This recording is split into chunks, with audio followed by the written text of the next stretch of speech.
குளிப்பாட்டுவதன் ஒழுங்குமுறைகள் என்ன? ஒரு மையத்தை குளிப்பாட்டுறது ஃபர்து கிஃபாயா. ஃபர்து கிஃபாயாண்டா என்ன, அதை இப்ப நம்ம புரிஞ்சுக்கிறணும். பொதுவா ஒரு கடமையான வணக்கம் ரெண்டு வகை இருக்குது. ஒன்னு ஃபர்து ஐன், இன்னொன்னு ஃபர்து கிஃபாயா. ஃபர்து ஐன் சொன்னா ஒவ்வொரு தனிநபருக்குமே அது கடமை, அந்த ஒவ்வொருவரும் அதை நிறைவேற்றே ஆகணும். இல்லைன்னு சொன்னா அந்த ஒவ்வொருவருமே குற்றவாளியா கருதப்படுவார்கள். ஒருவருக்கு பகரமாக இன்னொருவர் செஞ்சுட்டாரு அது போதும் அப்படிங்கிற நிலைமை இதுல வராதுங்க. உதாரணத்துக்கு 5 வேளை தொழுகைன்னு நம்ம எடுத்துக்கிறலாம். அது ஒவ்வொருவருக்கும் கடமை, அவங்க செய்யணும். செய்யலன்னு வச்சுக்கிறோங்க, அவங்க குற்றவாளியா கருதப்படுவாங்க. இல்ல எனக்கு பாருங்க அவர் தொழுது விட்டாரு அதே போதுன்னு இதுக்கு சொல்ல முடியாது. காரணம் இது ஃபர்து ஐன், ஒவ்வொரு தனிநபருக்கும் அது கடமை, அவரவர்கள் நிறைவேற்றாக வேண்டும். யார் நிறைவேற்றலையோ அவங்க குற்றவாளியா கருதப்படுவாங்க. இன்னொரு வகை இருக்குது ஃபர்து கிஃபாயா. அது ஒட்டுமொத்தமா எல்லாருக்கும் கடமை, அவர்கள ஒரு ஆளு நிறைவேற்றிட்டாலும் அந்த கடமை நிறைவேறும், மற்றவங்க எல்லாம் குற்றவாளி கருதப்பட மாட்டாங்க. ஆனா யாருமே செய்யணும் வச்சுக்கிறோங்க, எல்லோருமே குற்றவாளியா கருதப்படுவாங்க. அதுக்கு இந்த ஜனாசா தொழுகை உதாரணமா காட்டலாம். ஒரு ஆள் இறந்தனாரு, ஜனாசா தொழுகை நடத்தணும், இது ஃபர்து கிஃபாயா. அந்த ஊர்ல உள்ள அத்தனை பேருக்குமே அது கடமை.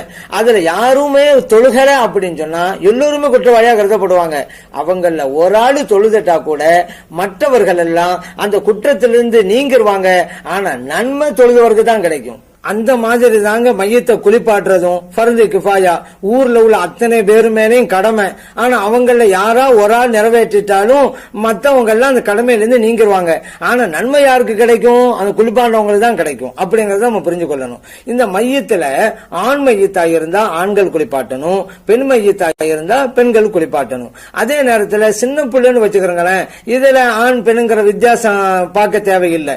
சிறுவர் சிறுமிகளா இருந்தா யாரு வேண்டுமானாலும் குளிப்பாட்டலாம். ஒரு சிறுமின்னு வச்சுக்கிறோங்களேன், அந்த சிறுமிய ஒரு ஆண் குளிப்பாட்டலாம், அல்லது ஒரு சிறுவன் சின்ன பையன் அப்படின்னு வச்சுக்கிறோங்களேன் ஒரு பெண்ணை குளிப்பாட்டலாம். அப்ப சிறுவர் சிறுமிகளா இருந்தா மாற்றி குளிப்பாட்டுற பத்தி எந்த பிரச்சனையும் இல்லை.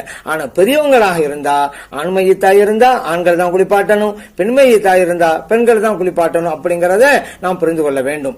அடுத்ததாக இந்த மையத்தை குளிப்பாட்டும் பொழுது ஒரு உயரமான இடத்துல அந்த மையத்தை வைக்கணும். உயரமான இடத்துல வச்சுதான் குளிப்பாட்டணும்.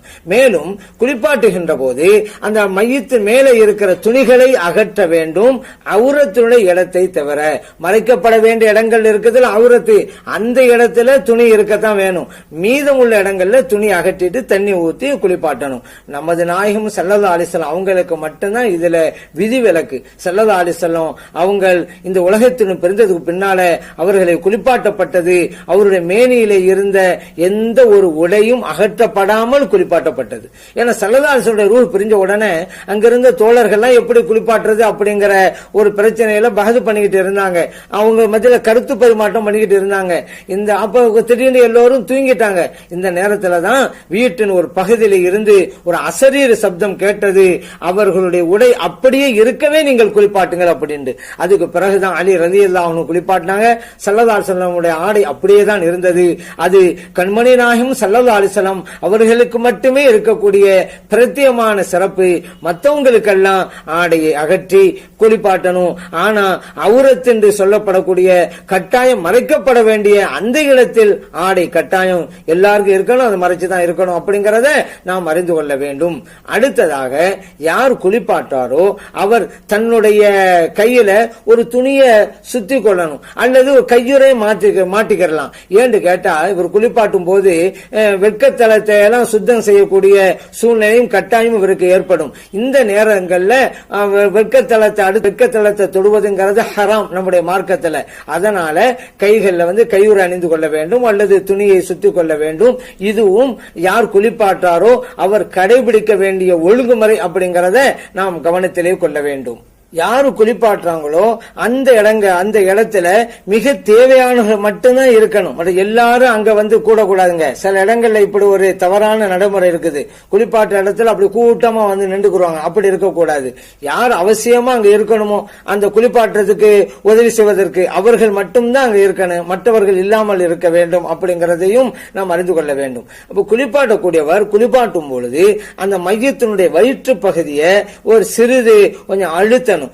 ஏன்னா அந்த உடலுக்குள்ள இருக்கக்கூடிய அசுத்தம் எல்லாம் நஜீசுகள்லாம் வெளியே வருவதற்காக செய்யணும். இதை மென்மையான முறையில செய்யணும் அப்படிங்கறதையும் நாம் கவனத்திலே கொள்ள வேண்டும்.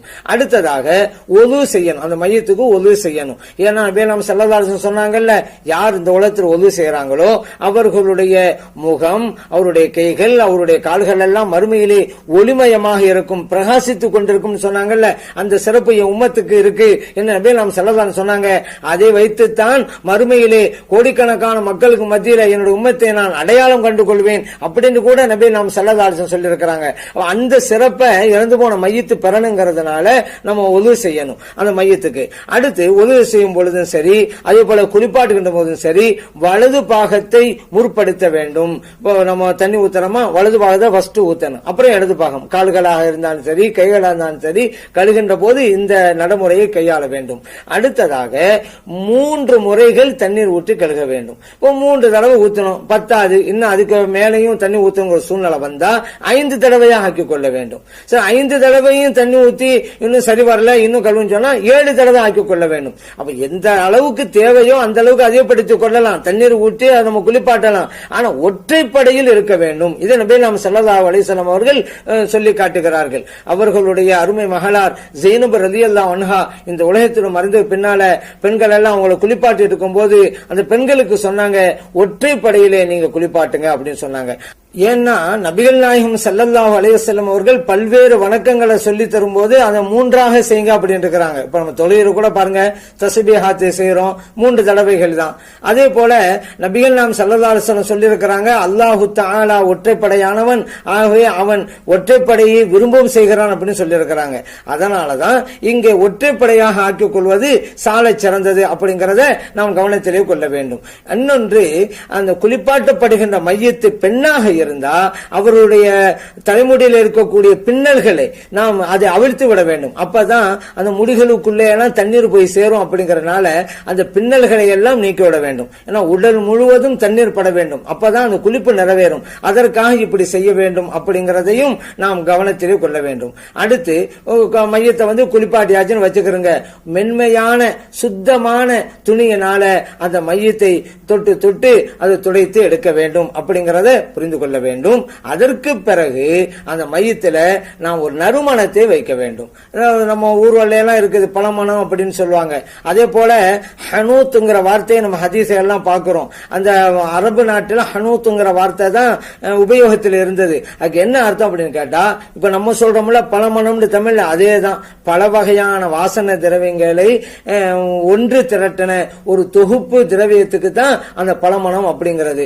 அது நம்ம ஊர்வலம் எல்லாம் இருக்குது, அதையும் நம்ம யூஸ் பண்ணணும். கற்பூரம் யூஸ் பண்ணணும். இந்த மாதிரி நறுமணங்களை எல்லாம் யூஸ் பண்ண வேண்டும். நபிகள் நாம் ஸல்லல்லாஹு அலைஹி வஸல்லம் அவர்களுக்கும் அப்படி உபயோகிக்கப்படுத்தப்பட்டது. ஏன்னா அலி ரலியல்லாஹு அன்ஹு பிற்காலத்துல அவங்களிடம் இருந்த ஒரு சில அந்த வாசனை திரவியங்களை பிறருக்கு கொடுத்து வசியத்து பண்ணாங்க. நான் இந்த உலகத்தை விட்டு போனதுக்கு பின்னால இந்த வாசனை திரவியத்தை என்ன குளிப்பாட்டினது பிறகு என்னுடைய உடம்புல பூசுங்க.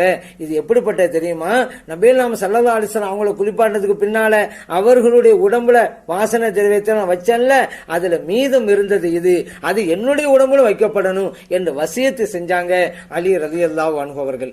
அதனால குளிப்பாட்டப்பட்ட அந்த மையத்தினுடைய உடல்ல வாசனை திரவியங்களை நம்ம தடவணும். அடுத்து இன்னொரு விஷயத்தை நம்ம கவனத்தில் கொள்ளணும், மையத்தினுடைய நகங்களை வெட்டுறதோ முடிய வெட்டுறதோ இதுவெல்லாம் செய்யக்கூடாது. அதே நேரத்தில் தூய்மைப்படுத்தணும். இப்ப நகத்துல ஏதாவது அழுக்கள் இருந்தா அதையெல்லாம் அப்புறப்படுத்தி தூய்மைப்படுத்த வேண்டும். அதே நேரத்தில் மையத்தினுடைய நகத்தை வெட்டக்கூடாது, முடியும் வெட்டக்கூடாது. ஒருவருடைய உடம்புல ரூஹு பிரிகின்ற போது எப்படி அவருடைய உடல் அவயங்கள் இருந்துச்சோ அது அப்படியே தான் இருக்கணும் அப்படிங்கறதையும்